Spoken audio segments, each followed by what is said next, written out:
podcast where we talk to smart people, but not necessarily done by smart people? That is an awesome question. This one goes down probably on one of my top 5. Hey, I like nutrition. I like to eat food. This is the coolest thing ever. We're going to do this forever. I wish I paid more attention in that class. You know, I'm going to be honest, I don't understand that. As a man, I don't get it. Welcome to smartpeoplepodcast.com. Hello and welcome to Smart People Podcast, conversations that satisfy your curious mind. Chris Stemp here. Thank you so much for tuning in. Excited for this episode. Normally, when we get requests to be on the show, the first thing I do is heavily vet the person. What is their background? What's their education? What's their degree? What's their experience? This time, I pretty much said yes, based off the title of the book, which is rare. The book is titled Give and Get Employer Branding, Repel the Many and Compel the Few with Impact, Purpose, and Belonging. Now, when you look into that a little bit more, it's basically how does an employer brand itself to get those that want to join the company and keep those that don't to stay away? How can companies better tell their story about who they are, their strengths, and their weaknesses, which will attract the right talent, not just all talent? Our guest this week is Bryan Adams. Yes, I asked him about the name thing. And Bryan is the CEO and founder of PH Creative, recognized as one of the leading employer brand agencies in the world, with clients such as Apple, American Airlines, GVC, Blizzard Entertainment, and more. I think another cool part about this episode is Bryan talks about how he actually started the company at age 26, immediately after quitting his other job. And it's a cool way to start the conversation. I also think it's motivational. So hope you enjoy this one. Let us know what you think. We are smartpeoplepodcast@gmail.com. Remember, for as little as $2 to $5 a month, you can support us on Patreon and get a lot of cool things. You'll get ad-free episodes, access to John and I, access to Ask the Guest questions, access to our Discord, more coming in the future. Patreon.com/smartpeoplepodcast. Couple bucks a month. You are now in the Smart People Club. That's a good place to be. Let's get into it. We are talking to Bryan Adams about his new book, Give and Get Employer Branding, Repel the Many and Compel the Few with Impact, Purpose, and Belonging. Enjoy.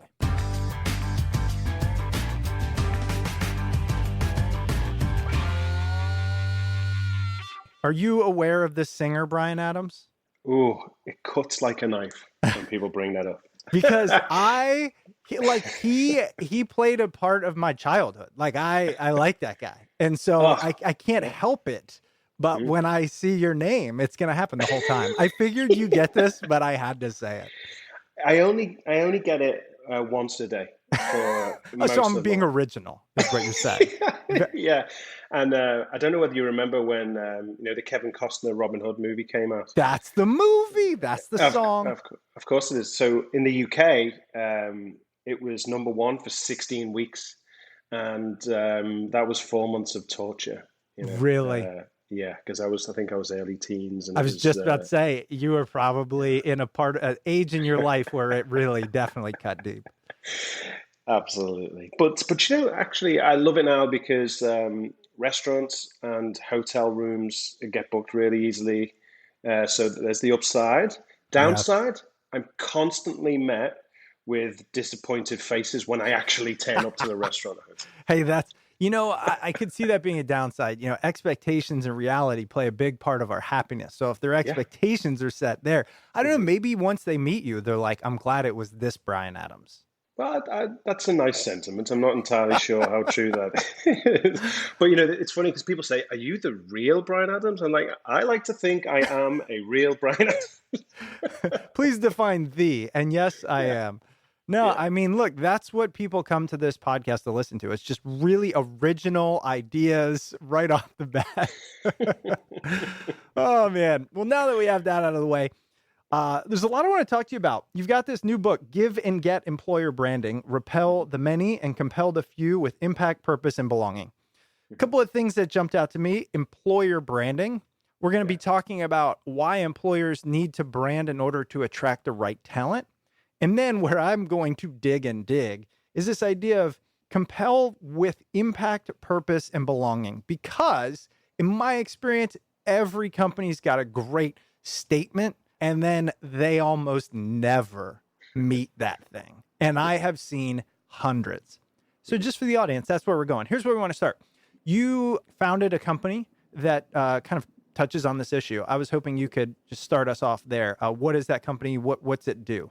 Yeah, sure. So 2004, I founded PH Creative. We're now a specialist employer brand agency. It's all we do, and we have, that's been the case for about 10 years. We started out as a general communications, I was going to say digital marketing, but we did print and all sorts. I think it was pre-social media, pre-Facebook, imagine that. But slowly we started to work in the HR space, and to the point where we specialize in it. And Chris, it's fascinating because we got into this space with 6 million and one competitors in marketing, and then moving over to this little niche, we had about 12 to 15 competitors worldwide, and it Wow. really sort of helped us focus in and grow. How did you come to found this company? So I remember doing a job. My previous role, I was a designer for a magazine. It was a lifestyle magazine. It was monthly, so the deadlines were just relentless and brutal. It was like you finish one, you're on to the next one. High pressure, but I loved it. Creativity, design, all of the going on to fashion shoots and mixing with bands and that kind of stuff. It was all great. High pressure. And I remember one day I did something wrong, and it was an open office with about 40 people. And my boss walked out, and he was a big rugby player from the north of England, and he looked like Bluto from Popeye, if you can imagine that. I can. He put two fists on my desk, leaned in with his coffee breath, and bawled me out in front of everybody. And I felt about 3 inches tall, didn't say anything, stood up, walked out.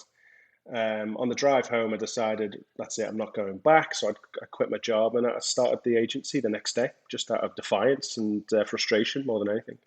So many of us can relate to that. I think if you haven't been yelled at publicly in a corporate setting and then had the question of, do I leave right now? If you haven't had that experience yet, you're either too young or you will. I mean, it's just part of growing up. Few of us the next day turn around and start a company that, 15 years later or whatever it is successful. First start, what was there early on that contributed to where you are today? So a couple of things.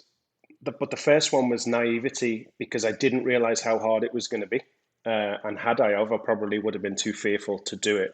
And that's why I'm so grateful to that boss, by the way. That was a defining moment. I always thought, I was 26 at the time, and in my head, even at the age of 26, it was, when I grow up one day, I'd like to start my own company. Yeah. So without that inciting incident, it probably would have been, well, who knows whether it would have ever happened. But starting a company, I was lucky enough to stumble across a local organization of other business leaders. And, so I had a bit of a support network. And quite early, I got a mentor, a business mentor, who gave me some great advice. And I was about to go out of business because I didn't have many clients. And the clients I had wanted 10 times the amount of work that they paid for. And I'd probably underpriced the work and made all the mistakes in the book. And he said, look, just double your prices. So I thought, like, are you crazy? I'm going to lose the clients I've got, and this, it's hard enough to get more, But I took his advice, and essentially it was what it boiled down to was a limiting belief. I didn't believe I was worth the fees that I started to charge, and it was holding me back. And it was a simple thing, but from then on, I've always had, to some degree and capacity, a business mentor to give me guidance. So I think that stood me in good stead, to be honest. You said a lot of things that I've heard before, and I think it's just hard to translate, which is, things like that being naive allowed me to start it because I didn't realize how hard it was going to be, or I didn't have perhaps faith in myself. A lot of these things are real. They're heard often because of how real they are. I think the problem becomes, though, regardless of how many times we hear other people say it, does it apply to me? And so are you different? Were you different? What allowed you to push through all of it? I was at the point of no return before I realized the sort of nature of the reality, So I was like, oh, I'm right in the middle of this. I've got to keep pushing forward now. I've got no choice. I still had rent to pay and, a life to lead. And I remember early on, I had a couple of staff, so I now had an obligation, to make payroll and so on and so forth. And it was funny because I had a debilitating fear of public speaking. So I wasn't turning up for that presentation opportunity at the local Chamber of Commerce. I was not doing a great job or even turning down pitch opportunities. So I remember, again, it was almost like sort of sliding doors moment. I got an email from a stand-up comedy course, and I signed up straight away thinking I've got to do something about this. It basically said, do you suffer from confidence? Like, yes. Are you missing out on life's opportunities? Yes. Is this going to hold you back? I'm like, yeah. So I signed up. It was a 6-week course. And for anybody who hasn't done a stand-up comedy course, it's the best weight loss course you can possibly do. I lost 14 pounds in 6 weeks, just Because of the sheer, nerves? oh my God, just terrifying sort of Wow. crapping myself on a daily Yeah. basis. That'll do it. But I had to do 15 minutes of my own material in front of a comedy festival audience, 300 people Wow. who'd paid to get in. Wow. It was horrific. But coming off the stage, I mean, clearly I'd never turned into a stand-up comedian. Mhm. That wasn't the point. But I got through it alive. I got a couple of laughs in a couple of the right places, and it was a life-changing moment. Because the next day I had a presentation in front of, I think it was like 15 people, and it was an absolute breeze. In fact, I was the most confident I ever remember. I enjoyed the experience. I got some great feedback afterwards, and I think I got a deal out of it as well. It couldn't have gone any better. And in my naivety back then, what it taught me very early on was to sort of face into fears. Don't put things off. Just sort of, because that's what entrepreneurship is about. And I still had a lot to learn at the time. I've still got a lot to learn now, but that was a defining moment in my sort of entrepreneurial career. And then the last thing I want to ask, kind of regarding the beginning of this, and then we'll jump into the book and employer branding and things like that, is this idea of growth and staying relevant. As you talk about the industry you're in, every industry has changed radically. What was the biggest challenge along the way as it relates to staying relevant? And then how did you get to the point where, like you said, you basically don't have a ton of competitors? You have created the golden goose. It's funny actually, because as you get a little bit more confident and you start to think you know what you're doing, there's a real danger of then thinking you've got all the answers and you stop listening. And I've been fortunate enough to build a team around me who aren't backwards and coming forward, telling me when they think I'm making a mistake. So I've always been grateful of people around me sort of trying to keep me on track. But listening to our clients, and Chris, because you did it for long enough in consultancy, if you're not relevant, you're dead pretty quick, so it's common practice to constantly be listening and really sort of digging for, yeah, but what's the real challenge? What's keeping you up at night and that kind of thing, and then being able to take in several views and try and join the dots and say, well, okay, if everybody has this problem, like, what's the derivative solution? And that's what sort of started me writing blogs and articles and sort of having a voice in the industry, which has helped enormously. And that was the sort of lead up to writing my first book, Getting Goosebumps, in 2015, I think, 2016. And then Give and Get, which launched. It's actually been out a year now, but we Wow. launched 3 or 4 days before the world closed down for COVID. So it's like the worst time to ever release a Yeah. book in the history of books and releases, I guess. Well, now that you're on Smart People Podcast, it's going to shoot to the bestseller list. Absolutely. There you go. So wait, two things real quick aside, Getting Goosebumps. What was that book about? I'll tell you specifically why, but I'm curious. What was that? So my belief is, like, marketing, the ultimate goal in communications is if you can change somebody's physical state with a message, so really connect with them emotionally, then that's the sort of euphoric sort of epiphany, the best state you can possibly reach for. So getting goosebumps is, It's about marketing and communications, and essentially it's about storytelling and as it applies to a marketing funnel. The reason I absolutely love that, and somehow I'm going to steal it to some extent, I haven't decided yet, but is people who've listened to the show for any length of time know every, I'd say 12 to 20 episodes, I'll just pause and I'll say that was goosebumps. It's not controllable. It's not pre-planned. It's not expected. It's something somebody says resonates so heavily with me that this is how I view it, that the emotional response is subconscious. Yeah. It's so core. I've often viewed crying this way. Now, not necessarily crying out of like fear or sadness, but you know, that the kind where you're just like, I don't have any other way to express this emotion, like your kid's born or something, you know? It pours out of you, yeah. Yeah, it's just, I can't help it. And like, man, I'll remember that. So I love that thought of the book. Absolutely. So can you imagine, and I bet every time you've got goosebumps on this podcast, it's the result of somebody telling a story. Typically, yeah.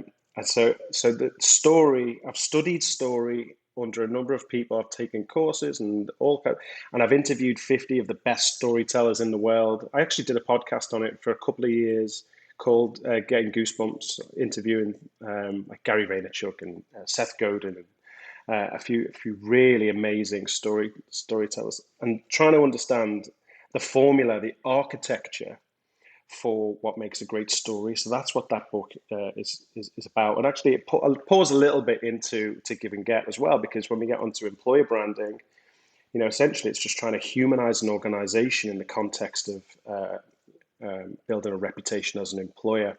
And if you can articulate what it's like to work somewhere through story, it's the most powerful device you can possibly use to do that. So it's a building block of everything we do. And now a quick word from this week's sponsor. It's no secret that podcast advertising has taken the marketing landscape by storm. As a podcast, our audience trusts us to put out great content and to curate sponsors with products or services they'll actually find useful. That's part of why the host-read ad works so well. But the process of booking these ads isn't always simple. A lot of times the process can be super complicated, there's lots of back and forth, and it just isn't worth everybody's time. But it doesn't have to be. That's where Gumball comes in. We listed our show on the Gumball platform because Gumball makes things so easy, it's practically magic. Advertisers will book spots on the show like ours, scripts come directly to us, and all we have to do is record. Bottom line, Gumball makes things easier for everyone. If you're a podcaster, it helps you monetize your show, learn about an advertiser before you say yes, know exactly when you're getting paid, and it's super easy to keep track of your ad schedule. And if you're an advertiser, you get powerful demographic filters to find the right show for you. You can scale and build campaigns with ease, and you can keep track of air checks when ads go live. At Smart People Podcast, we're on Gumball, so guess what? You can buy ads on our show by going to gumball.fm and searching for Smart People Podcast. If you're an advertiser or a podcaster, have a look at gumball.fm. Browse shows, discover new advertising options, or list your own podcast today. One last time, head over to gumball.fm. And now back to the episode. Well, that's perfect. We'll use it as the building block for this conversation. So, employer branding. Listen, we've all heard about employer branding from the company branding. What struck me about this, and I don't think I'm the only one out there who's not too up to speed on this, is how do I brand my company so that it attracts the right talent? Mm-hmm. How prevalent is this amongst employers? How much are they thinking about their brand story versus what they have to offer, which is like, here's a salary, here's a job, here's a task, as opposed to, the thing? So it's a good question. And I think the market, our industry is maturing now such that it's starting to become commonplace vernacular. It's, most organizations will either have a head of employer branding, or employer branding will be the remit of their HR function in some capacity. A lot of the time it sits under talent attraction, whoever leads that. But just 5, 6, 7 years ago, every contract or new relationship we would create started with educating them as to what employer branding is and the benefits and values and advantages it can give you in the marketplace. Now that tends to be commonplace, even at C-suite. So you speak to a CEO of an organization, most leaders understand that people are the only competitive advantage left in business, full stop, the end. Yep. Therefore, if you can get organized enough to articulate a coherent story that really does resonate with the right talent audience, it gives you that competitive advantage to not just attract based on competency and skill set, but culture match and culture add. Man, I'm really trying to prevent myself from just jumping in with all of my biases, but they're going to come out anyways, because I think that's what'll make it interesting. The first one is the idea of needing to brand to attract talent in and of itself seems like the reason I don't like it. Look, I know this is not your stance, so I can say this, but like that alone is, okay, so you and some consultants, Bryan and the CEO or whatever, are sitting off in a suite saying, all right, we need the smartest people. So how do we like break down their psychology and tell this story to bring them in and almost entrap them in this job and give them the golden handcuffs and yada, yada, yada. And you can tell I'm very mistrusting of a lot of organizations.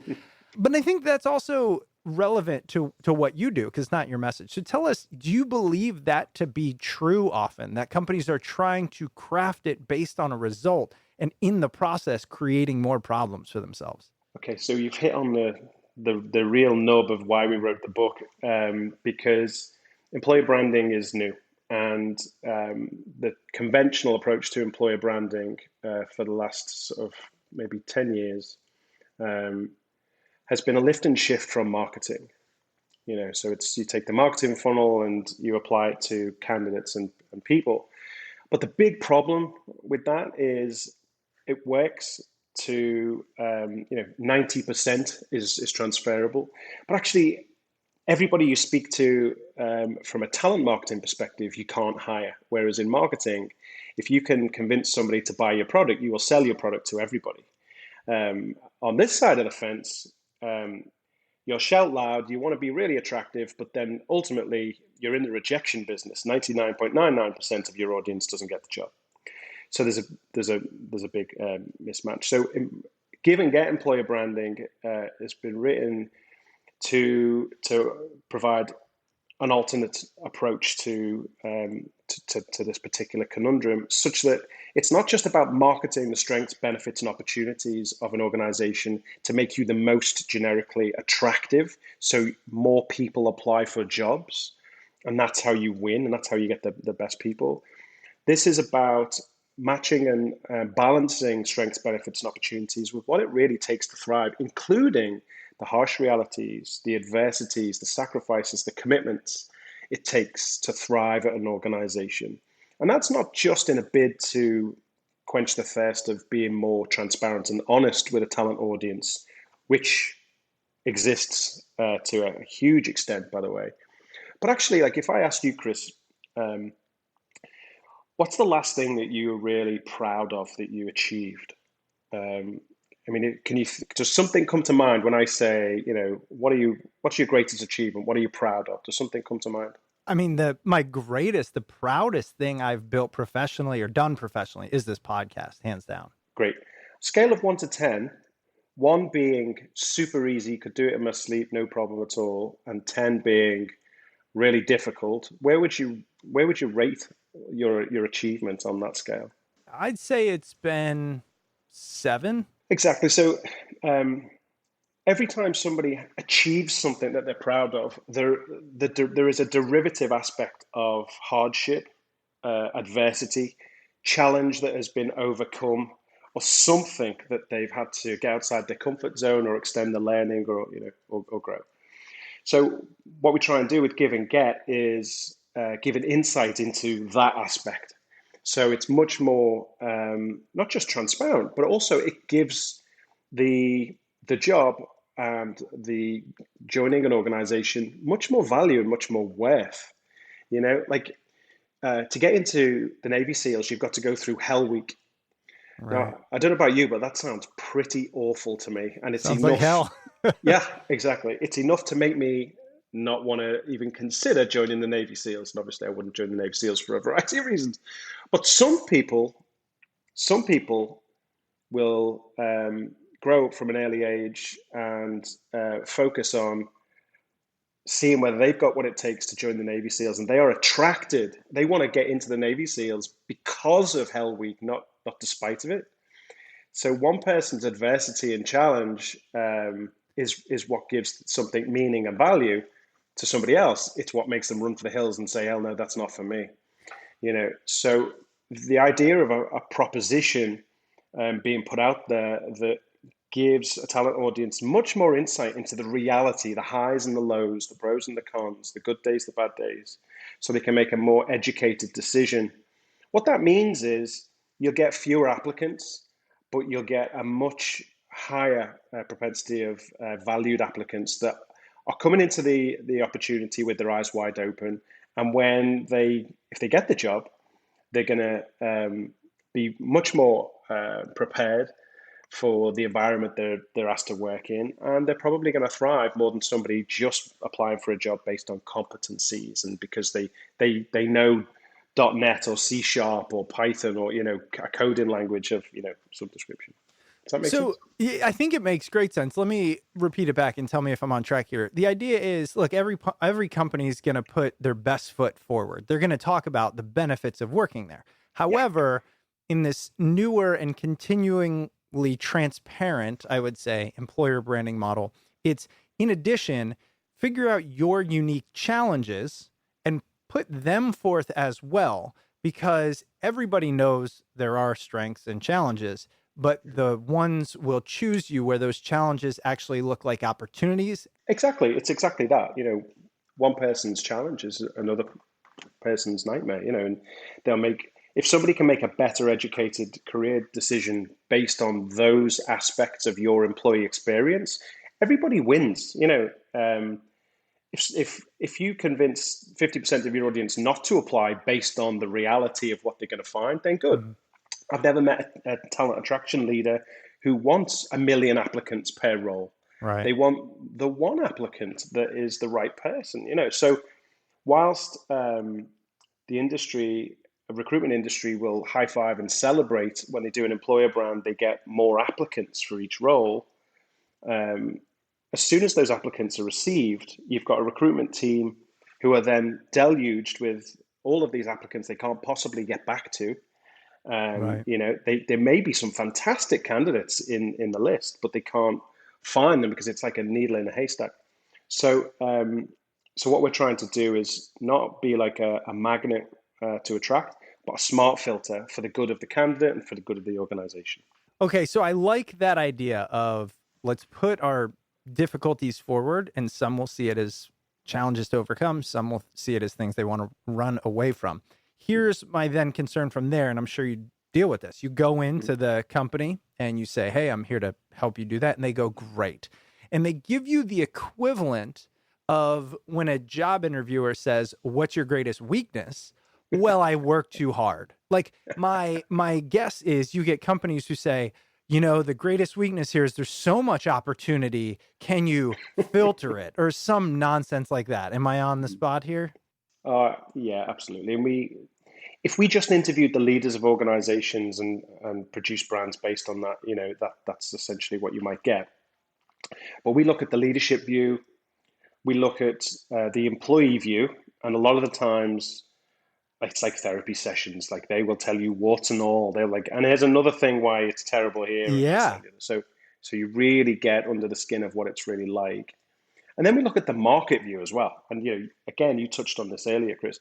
If you look at the employer brand of one company and then you line up 10 competitors, there's a good chance you can take that employer brand and put it above any one of those competitive logos because it all just sounds the same. That's right.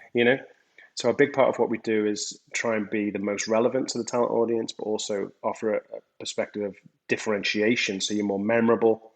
And usually in order to be super different, it has to really resonate and speak the truth. And it has to be inside, baked into the culture of an organization that everybody will go, yeah, that's right. That is what it's like here. That is the opportunity. But that is what you've got to sacrifice and so on and so forth. And getting that right isn't easy. Right. It's super difficult. A lot of organizations, maybe from a lack of budget or naivety or a whole host of other motivations, just keep it surface and just put something out there that sounds super slick, and it kind of works because they get people applying for jobs. But we're in a business of really defining what it feels like to be in that organization and what it feels like to go on the journey of where the organization is going as well. Because it can be aspirational. It's just got to be true. Yep. And getting that balance can be difficult, but it's a fantastic industry to be in because we're talking about storytelling earlier. Some of the stories I've heard in some of these workshops, our strategists, if they don't make somebody cry during the research phase, we probably haven't worked hard enough. Wow. It can be fantastic. Given the scope of companies, cultures, difficulties, and challenges they're dealing with, you've seen, what are some themes that have stuck out for you as, these are the areas where companies might not be so shiny? Yeah, so I remember working for, at the time, they were the largest organization on the planet, big tech company. And after all of our research, unequivocally across the board, what came out was there's absolutely no work-life balance in this company whatsoever. Like you literally just need to leave your soul at the door, And if you're going to do 3, 4, 10 years, whatever it is, be prepared that this is you're giving your life to this organization. And when we fed that research back, the natural question is, oh my God, well, what are we going to do with that information? What if people find out? We're like, well, people already know because they're the ones that told us, Yeah. But when you look at people who apply for jobs, get the jobs, and they find out that the hard way, and it's a shock, and it's a life experience that they're not willing to commit and sacrifice. Look at the disruption that creates to teams, the added expense, the delay in moving projects along. This is probably something that we shouldn't just be honest about. What we need to do then is justify why people are prepared to do that. And what we found was you join this organization, you quickly become the best version of yourself because of the harsh environment that you're in. It's very sort of high performance. You're surrounded by the smartest people you've ever met, ever. And you get to see your work in the hands of millions of people every day. And we even found an interesting sort of culture, especially with the software developers, who they'd work 14 hours, 16 hours a day and go home. And there's a good chance they'll carry on working when they got home because that's what they love to do. Right. There's a certain type of person that really thrives in this organization. On the flip side, there's a type of person who, that's an absolute living nightmare. And then when you look at some other tech companies who do kind of similar stuff, there's, and some of them have been our clients, their culture could not be more different. So therefore, you can take somebody with the competencies and skills to do the job on paper. In one would be a living hell, in the other would be euphoria, So our job is to help people make the better decisions and find a place that they can really thrive and add value. Hey, it's John. Gonna keep this one short, I promise. If you enjoy the podcast, please think about supporting us over on Patreon. Give a few bucks a month. You get access to our ad-free feed, the Discord, and all kinds of other cool stuff. So to support the show, head over to Patreon, patreon.com/smartpeoplepodcast. All right, back to the episode. I love that example. It makes me think of, it's a newer piece of advice, which is focus on your strengths instead of trying to improve your weaknesses. It kind of reminds me of that, but in a flip side, which is this: explain your challenges, difficulties, whatever, because everybody has the same strengths. When you talk about, coding, engineers, software engineers is always one of the easiest ones, especially today. But you could take a Microsoft and an Amazon, we'll take for example, right? And you could be like, hey, if you can speak this code or whatever the hell it is, I don't know that stuff, but you can go work for either. Mm-hmm. And I've never worked for them. I don't know, but I'm pretty sure I could nail how different their cultures are and why just off of what I know of them. So let's not lie about it up front. Let's explain how that turns into progress or an opportunity. Yeah, so let's embrace it, let's make sense of it, and tell the story of why it is how it is, and demonstrate, not just people coping with it, but people thriving within it as well. But there's more to it than that, Chris, as well, because we've been in organisations, and we've gone through the research and all the rest of it, and then we found that there's an incredible amount of community outreach and community engagement and philanthropic activities throughout an organization, and it's part of their DNA. And we'll bring that up in research, and it's like, oh yeah, we've always done that, but we don't talk about it when we go looking for talent. Well, actually, now in a post-COVID world, after Black Lives Matter and civil unrest and volatility, left, right, and center, there's three big buckets that people are looking for. One is career catalyst. Will this accelerate my career? If I do 2 years here, am I going to get the promotion I want? Am I going to get the salary I want? Like blah, blah, blah. Second one is culture, which is synonymous with employer brand. How am I going to feel? Am I going to fit in? Am I going to feel like I can bring my whole self to work, etc.? But the third one is this idea of citizenship.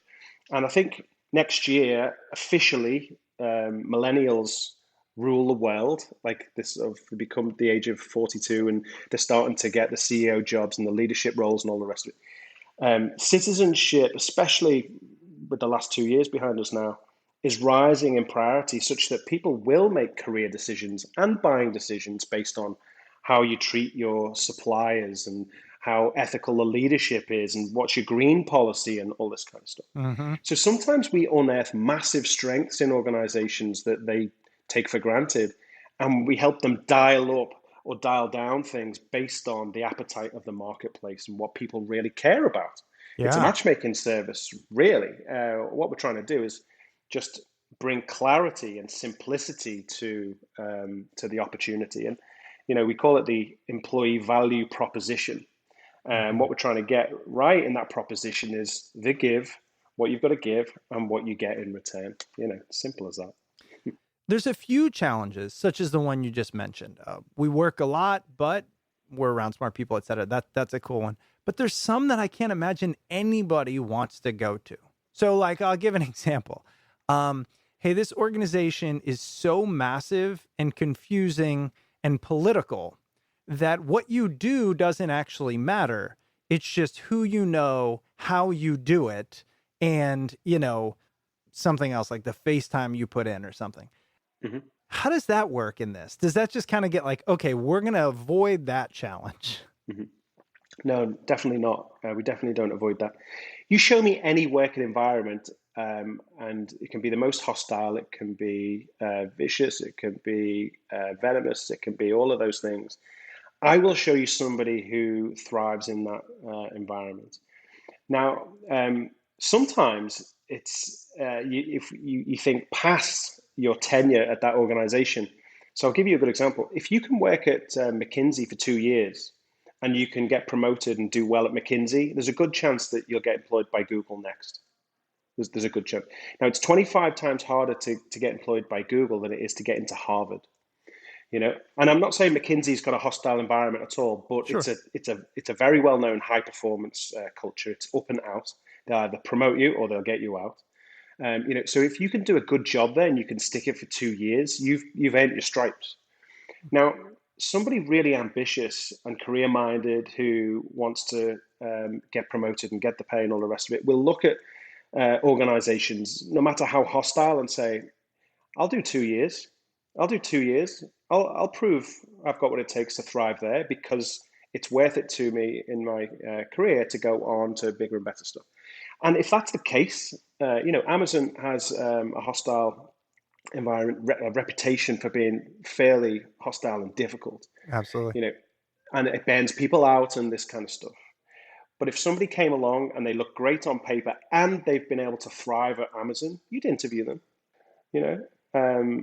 So there's pros and cons to all of that, and it's about the context of understanding what your talent audience really want, what's important to them, and what you have to offer, and matching those things together in a really smart way. That's a fascinating point about show me any culture and I can show you somebody who will thrive there. what it highlights is, look, thrive for different reasons. And I don't just mean different character traits. I mean different end goals. Like you Yeah. just said, look, I'm going there for 2 years. I put my life on hold because in 10, I want to have a boat in, San Francisco and work Exactly. remotely and all that. That makes sense, actually. It's really hard. And this is why I like talking to people, especially like this. It's hard because we live in our own heads. That's so far away from mine. I'm like, I want to be around good people. I want to make progress in the world. I want to have work-life balance. Like, it's the opposite. So Mhm. it's hard for me Yeah. to hear that from a company and say, I want to go there. But that's the entire point of what you Yeah. do. Well, absolutely. But Chris, this will make you feel better, I hope. The world is so connected now. It's been run by millennials and yada, yada, yada. So what's happening now is we'll do our research, and it's not about taking the reality that we find and creating the context and matching it best to suit the talent audience. A lot of what we do now, organizations are making different decisions as to how they run, how they do contribute to the citizenship, and their diversity initiatives are improving because they know the importance. And so what's happening now is the appetite of the talent audience is changing how business is done and changing how corporate America and companies around the world build culture and prioritize value in their people. And we're seeing a very clear trend of that, and it's continuing in the right way, which is great. What excites you next in your company? Maybe it's in this idea of employer branding. Where do you see 5 years from now the work you do being different? And that excite you? So what excites me the most is since the book's come out and I've talked about give and get employer branding, I've seen massive organizations, global organizations, talk about their employer brand in the context of give and get. And so we've made a little dent in the universe in our Nice. sector, which is great. And what I'm looking forward to now is that the next sort of chapter is this idea of reputation as an employer, and changing that from the generic we want to be the best or we want to be attractive, and linking the core business strategy that's on a CEO's desk with what's possible from employer brand to power that with the right people. That direct correlation is starting to be made. And we're at the forefront of helping organizations really craft the reputation they need to drive the business forward. And that to me is a super fascinating place to be. It really is exciting. Conversations like this, and I've had a couple over the years and listened to people like Gary Vaynerchuk who have changed my opinion on this idea of marketing in general. I think 10 years ago or even 6, 7, I'd be like, hey, Bryan, aren't you just like helping put a shiny sticker on something that's probably not that shiny? But the truth is, maybe, but if it gets both parties better outcomes without obviously lying, manipulating, distorting the facts, is that a bad thing? And I think that's the beauty of it. Yeah, but except I would say the days of bragging your way to success are over. I Yeah. think that the audience is smarter than that. And if they don't find your weaknesses, potential downfalls, or the harsh realities and this, that, and the other, like they will go to the likes of Glassdoor and they will find them elsewhere. So you may as well control the narrative yourself and embrace it, because people are smart. On average, people spend 6 to 8 hours researching your company before applying for a job. Wow. Yeah. So do you want them to find all of the potential negatives somewhere else, or do you want to be upfront about it? Use the 8 mile approach, as we say. There's Yeah. all the things. You know what that reminds me of? You might have heard of this. Dan Pink wrote in his book, To Sell is Human. He talked about how the script has flipped and that now the person buying the car knows more about the car than the car salesman. I have never Absolutely. forgot that because, and people Yes. know this, like I'm doing landscaping stuff. I know more about fertilizer now than most, people who have landscaping Yes. companies. I've spent a Yeah. month on Amazon and because it's fun. So to your point, more educated consumer, more information, more transparency hopefully leads to those better outcomes if you're doing it the right way. Absolutely, and that is the perfect example. And I predict the number one interview question asked by candidates over the next 12 months will be, tell me how you managed your people through COVID and how's the organization changed as a result. Such a good point. And if it isn't the number one, now it will be, because we're going to tell people to ask it. But I like, Yay, there I you like go. what you're saying. I Of mean, course. remembering it's this two-way street. I think you're probably seeing it more, but I've heard, I haven't been in the job market. I'm not really doing that thing, but I've heard like people have the options now to kind of say, I want to make sure that this role fits my life in more than just, is it a paycheck? Oh, absolutely. People are shopping for jobs rather than applying for Ah, jobs. And we've seen what they're calling the Great Resignation. yeah. Like thousands of people are leaving great companies. Yeah. And actually, it's not the Great Resignation. That's just the end result. It's the Great Epiphany. People are realizing that they've got more choice. Their life has changed. They wake up one day and say, "Hey, do you know what? I want to paint landscapes in Scotland." Well, nothing can change. No, like nothing can change that person's right. People want different things. They're valuing different things out of their life, and it's a buyer's market. So organizations have to listen to that, and they have to move with agility faster than they've ever done before. So they have to have a coherent story and understand what it takes to not just get the attention of a talent audience, but to create affinity with that talent audience quickly. Otherwise, they're going to lose out to their competitors. So it's highly competitive, but bragging your way to winning that competition, those days are gone. What a great way to end it. I love that. Bryan, I really appreciate it. As we mentioned, the book is Give and Get Employer Branding, Repel the Many and Compel the Few with Impact, Purpose, and Belonging. For those listening, and we'll link to the book anywhere else they can find you. Are you still doing the blog stuff you were mentioning? Where can we go to learn more? So if you go to ph-creative.com, that's our agency, so you can look a little bit more about employer branding there. Or I'm really active on LinkedIn. So I think it's Bryan Adams, spelled just like the singer with the Y, with a number 1 on the end, I think. You'll find me on LinkedIn. I love it. Bryan, thank you so much. Awesome conversation. Really appreciate it. Chris, my pleasure. Thanks a lot. All right. Hope you enjoyed that interview with Bryan Adams. And if you've made it this far, you know it's the author, not the singer. Don't do that to Bryan. But Bryan's book, Give and Get Employer Branding, Repel the Many and Compel the Few with Impact, Purpose, and Belonging, can be found wherever books are sold. All right, let's jump into the quick housekeeping items. If you'd ever like to reach out to the show, you can email us at smartpeoplepodcast@gmail.com or message us on Twitter at smartpeoplepod. And if you want to support the show monetarily, head over to Patreon, patreon.com/smartpeoplepodcast.